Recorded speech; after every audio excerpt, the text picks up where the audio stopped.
Hi everybody, Bobby Ogilvy, Project Manager Professional Coach. Today's question, how much does leadership coaching cost? So if you've seen some of these other videos, you know that the average right answer in all of these is $150 to $300 per hour, and certain people are above or below that. So executive coach is definitely above that. Leadership would be more in that upper echelon as well.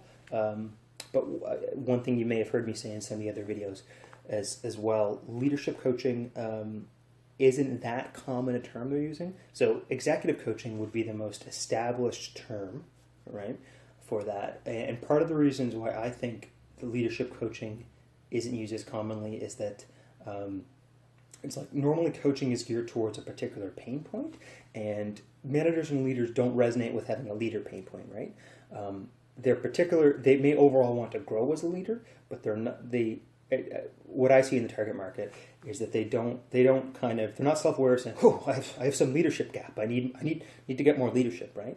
And so that term really just doesn't resonate with them.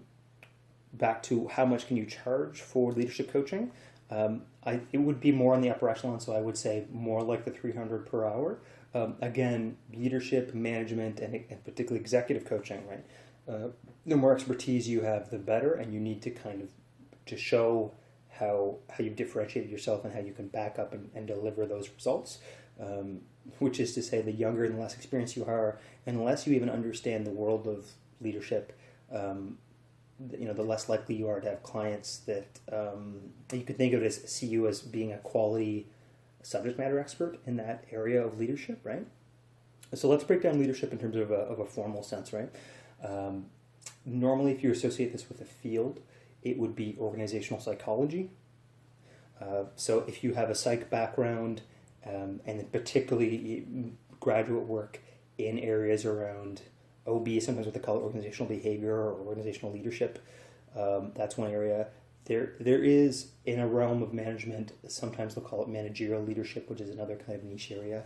And sometimes they're dealing with leadership as part of, so in business management faculty, another subject they will study is strategy. And so sometimes you're dealing with leadership by way of strategy, right? So if you have expertise in any of these areas, all the better.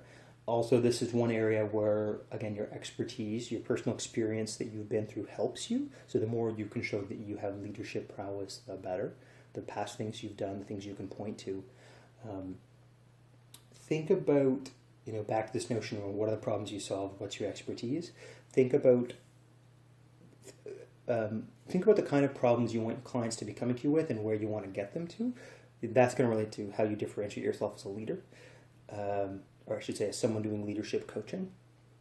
And again, as I said with some of these other ones, you might want to think if there are assessment tools that could help you do this. One really common one is the 360-degree feedback, and this actually isn't a proprietary one. There's lots of different free templates you can find online for how to do a 360 feedback. But the basic premise of a 360 feedback is that so you're trying to basically understand how this person is and operates, and particularly how others feel about them. So you want input from their superiors, their subordinates, and best case scenario, clients or kind of public-facing people you need to deal with, as well as internal coworkers. And sometimes they'll even add in other categories of like other kind of performance reports or things like that, right? So the whole thing is that if this can work right, you get a 360-degree view of how this person works.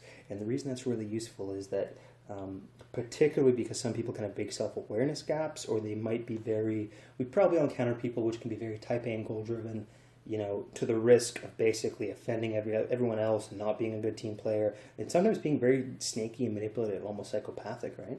And you could see how those sorts of people, if it was just their boss doing an assessment for them, they could pander and they could kind of brown nose and they could get that assessment. But then, once you kind of widen that scope and you realize, well, it's your coworkers and your customers and it's your subordinates and it's everyone that comes into contact with you, you get, a fuller picture of maybe this person isn't as rosy as the person they were kind of targeting to schmooze, right?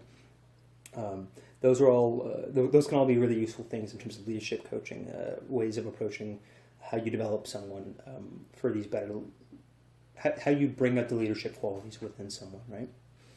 So hopefully this answers your question, and if leadership coaching is a fit for you, you go ahead with it. And again, I would say if you have a graduate background in organizational psychology, leadership coaching would be a great applied use case of those skills and knowledge. I'm Bobby Ogilvy, Project Manager and Professional Coach.